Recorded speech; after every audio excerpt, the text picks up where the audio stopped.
Calm down. Calm down. Okay. So, anyway, you all eat, and I forgot to mention that the... Recording? Yes. Let me make sure. Yes.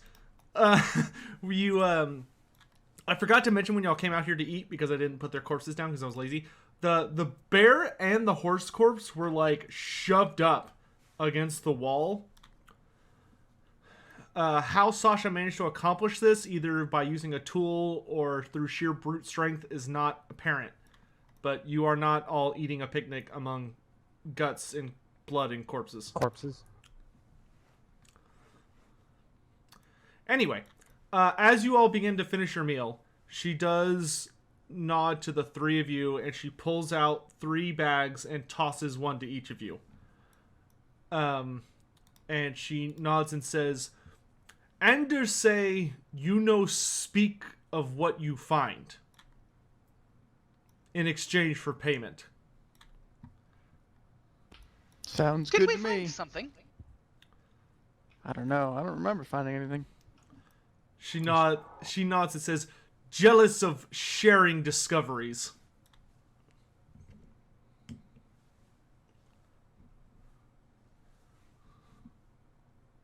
I will nod and say it's just a cave. She nods and takes out a set of pretty wicked-looking blades that seem particularly oddly curved, as if they're designed to enter a body at a strange angle and then tear outwards. They look very unpleasant, and she kind of just sharpens them idly, but doesn't seem to be interested in the three of you any longer. All right then. Let us. Are we supposed to be heading back today? What are we even? Can you like refresh my mind? What are we even going for? Oh, well, then we got this note to do, to go send back to camp for reinforcements and all that, and then we're supposed to go to back to town for some things that are apparently on this list. Right. I will wave it to Verve, the only one who can read. I can also read. Thank you very much, Wrist. Oh, you can read? Sorry, I've never seen you reading before. My bad. I will hand him the list. I will scan the list. It looks like complete gibberish to you. I look at you expectantly. What's it say? Let's not worry about what it says. It shouldn't be too hard. Are there big words in there? A couple. Verve, do you know what those big words are? Can I read it, Sotek? You understand some letters in there, but it looks like that Anders may have very intentionally written in some kind of bizarre code that's known to him and a few others. Without the proper skill, you cannot decipher it. I will say, it is not for us to read, it is for Lord Silverhand. Ah, so Lord Silverhand will be the one, or Rolf, will tell us what we're supposed to be getting in the city? Yes. Apparently. Checking with Yosotak, that is correct. I'm not remembering him mentioning what we're Correct. He did not tell you any specifics. supposed to get, just some things. Yeah, he left out the specifics. I will turn to Sasha. That should be right? You wouldn't leave out something like that by mistake. And not let us know. Sasha just sort of... As her eyes fall on you, Wrist, you once again get a very peculiar feeling of being in vague danger. And she doesn't really seem to respond to you. She just keeps idling, sliding a whetstone against the blade she's working on. I will look to Verstat and Wrist and say, why don't you get everything ready to go? I need to have a talk with Sasha here. Oh, well, I guess I could go interrupt Anders to double check that he didn't forget to tell us what we're supposed to find in the city. No, I would not do that. Right. Well, Wrist and I will leave you to it. I'll catch up to Careful you. with your blade, Sasha. Take care. She smirks at you, Vertstat. She says, you should be careful where you're going. Ah, the city is very dangerous. Thank you for the reminder. Let's get out of this goddamn forest. Aye.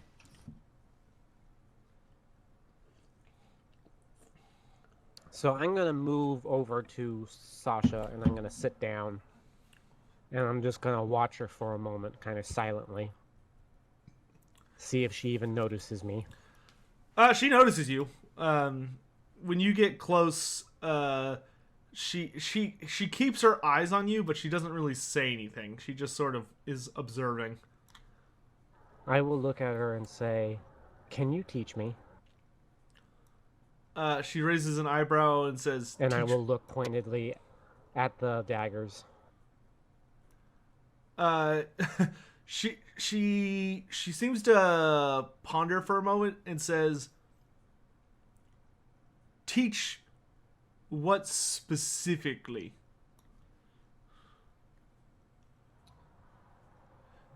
I'm trying to figure out how to word this. Close combat, vicious.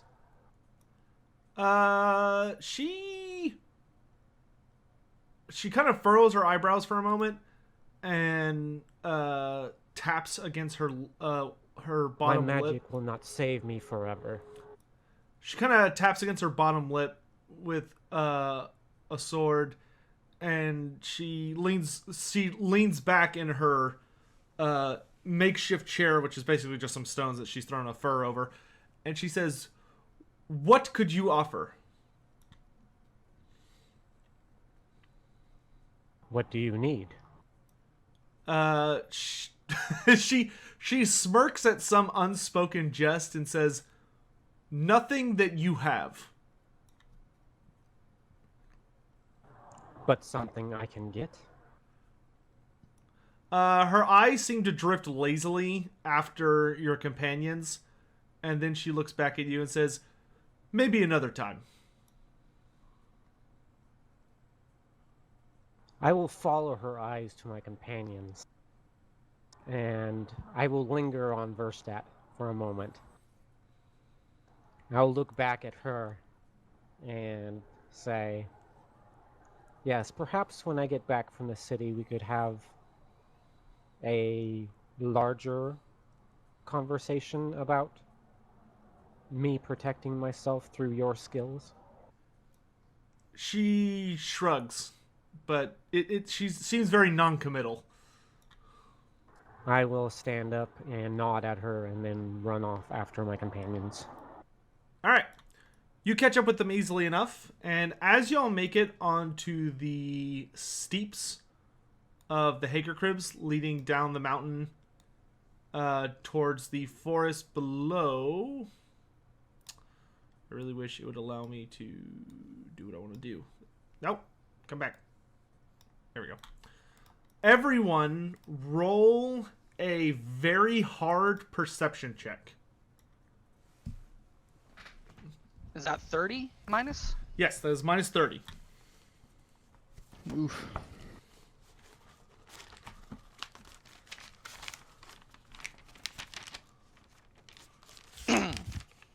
It is sight-based, if anyone has a visual aid. I do, but it still won't help me. Okay, cool. That's all I need to know. All right, you make your way down the peaks without incident, across through the forest without incident, and you see the camp coming up ahead. You hear the talk of soldiers and see lazy campfires sprouting up, and it looks like you hear. It seems like a very typical day. But it's not.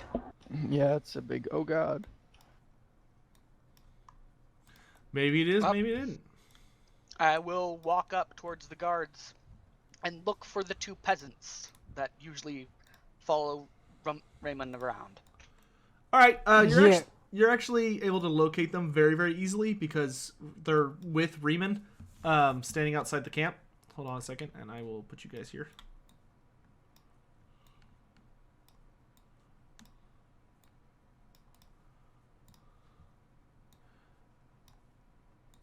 So many things to click. All right, there we go. Boop.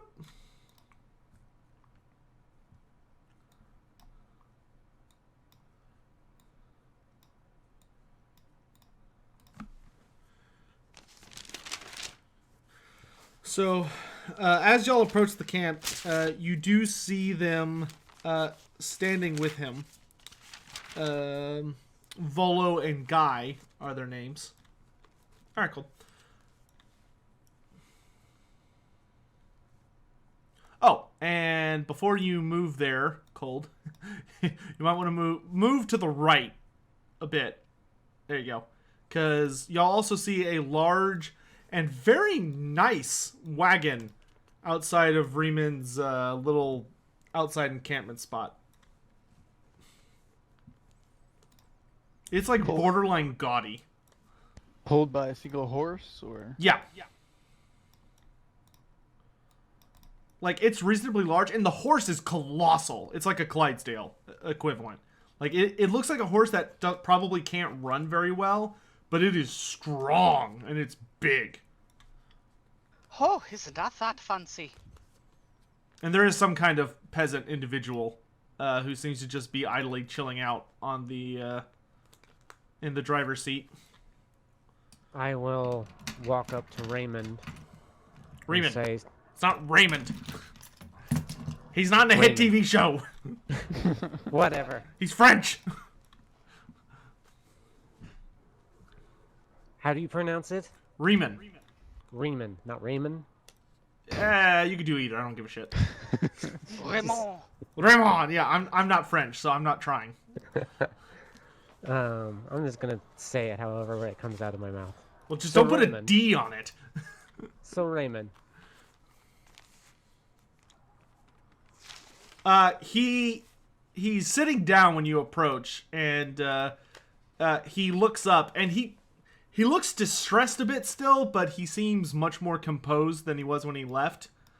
And he stands up and kind of brushes off some blood off his armor, and he walks up to you and he nods and says, "You did a good job finding that hunt." I will nod and do like the bow, the whatever I think's appropriate, and say, "Are you off? What is your plans?" He frowns and says, "No, I'm taking some time." For the lady. He shakes his head again and says, "No, for Clemens. He was one of the last things I had of my homeland." I will nod and say, "I am very sorry for your loss." He nods and he sort of he goes to sit down again and gestures to Volo, who moves forward and pulls out a fairly large satchel with a lot of clinking noises in it and holds it out to you and says, the master wishes you to procure a new noble steed." I will look at him and say, "I know nothing of horses. I know nothing of breeds of quality." He shakes his head and says, although it could, to me, you may be being modest, I do not believe that. The Fey folk have steeds of unparalleled skill. I believe that you can find a correct one, given time. I cannot leave the camp myself. I'm needed here. If I were to leave, it would be in violation of promises I have made, and I must keep my oaths. I will look at the satchel and say, where should I begin my search? He nods towards the wagon and says, "Jettenberg would probably be a good place to go." I will nod and hesitantly take the satchel and say, "Is there anything else?" He shakes his head. I will look at Guy and nod at him and step back, kind of like walk backwards before turning around. As you do, Rima says, Elf, Yes, Sir Raymond. remind me your name again. My name is Verve. He nods, and he seems to like mutter it to himself a few times, and then he just sort of nods and says, "Thank you. That is all." I want to. What did he do with the bear head? Where is that at? You don't see it. Okay. I will nod and bow again and take my leave. All right. While they're talking, I approach the fancy carriage driver. All right. Ah, good day to you. It must have been a long trek to get out of here. I didn't see you when I left. It's been a rough ride. As you speak to him, he narrows his eyes at you, and he's listening to what you're saying. But you notice that he reaches off to his right, and he pulls up a. See, being a guard, you would have seen it. He pulls out essentially a glorified blunderbuss, and he keeps a very close eye on how close you're getting to the cart. All right. At around a few feet from the cart, I will pull out the medallion I have that says that I'm part of the Bloody Hounds. Oh, no need for that. At that point he cocks back the hammer, if it has a hammer, but he seems to ready it to fire. I stare down at my medallion, look up to him, and say, I think I may have made a wrong choice in joining this band. As I look down the barrel of the loaded gun. He spits off to the side and says, if you ain't a thief, yeah, that's probably a interesting curio to carry on you. What do you want? Oh, I was wondering what fine individual had hired such a prestigious accommodation to travel all the way out here.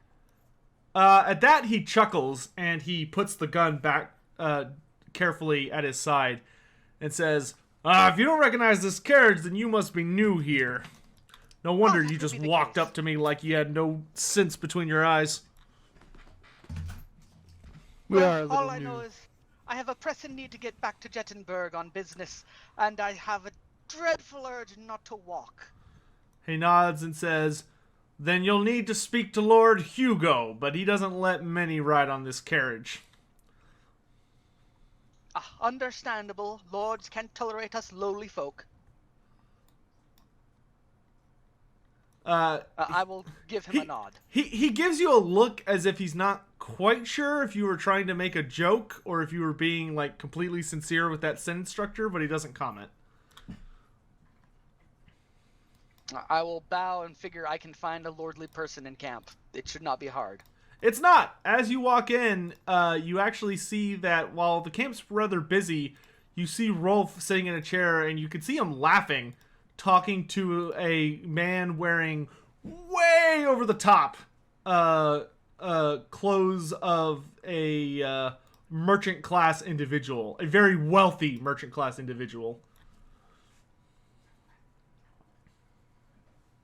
I will slowly make my way forward and wait for a moment where they are not like speaking happily or something, like where there's a break that I could interject. All right. As you walk up and the two of them are chuckling, and this merchant man, he looks to be about Rolf's age. He's definitely older than most of the people you've seen in the camp. He has a long beard that used to be black, but it's got tons of gray in it, and he seems to use some kind of wax or material to get it out to a nice firm point. And he has twirled up mustaches, and he looks like everything a person with money in the Empire should aspire to be. Covered in finely rich, very comfortable looking clothing. He has a very over-the-top hat with numerous exotic feathers sticking out of it, and his hands he doesn't seem overtly fat, but he's definitely portly. And he's not terribly tall. He's probably only like 5'8", 5'9". But as you approach Verve, Rolf spies you from his peripheral vision, and his laughter immediately cuts off, and he scowls. And the wealthy man frowns and then turns and looks, and his eyebrows shoot up in surprise. And he kind of takes a step back and reaches into his robe and says, "Oh Lord, the elves are back." I will. Good morning, sir. I will bow. What are you eating? And say, I apologize for the interjection. Rolf, But would you hold be on a Lord second. Hugo? Go on, get. Sorry, Chloe's digging into trash. One sec. Go on. Go on, get. Good dog. Good dog.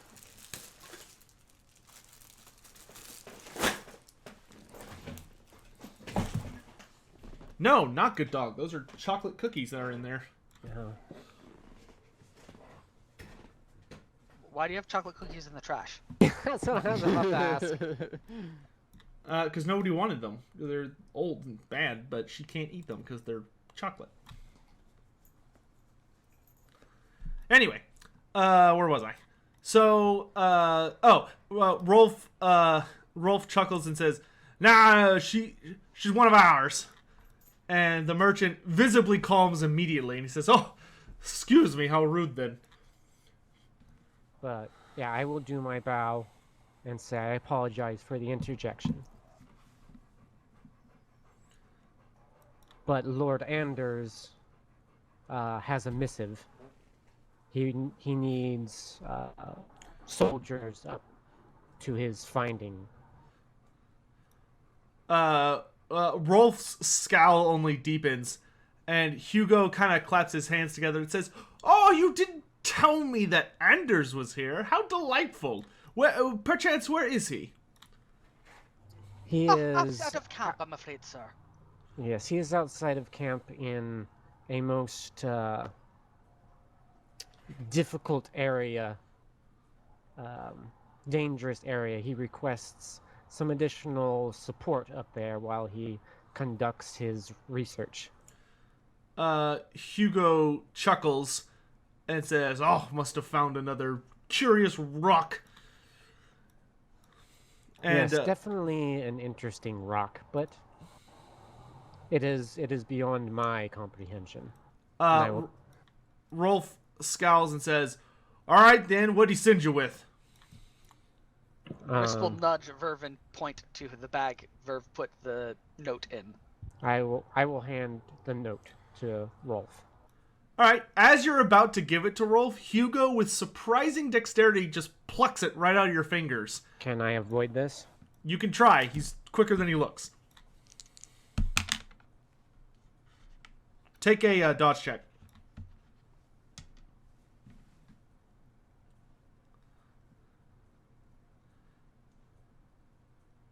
I will reroll. Why? This is important to me. Okay.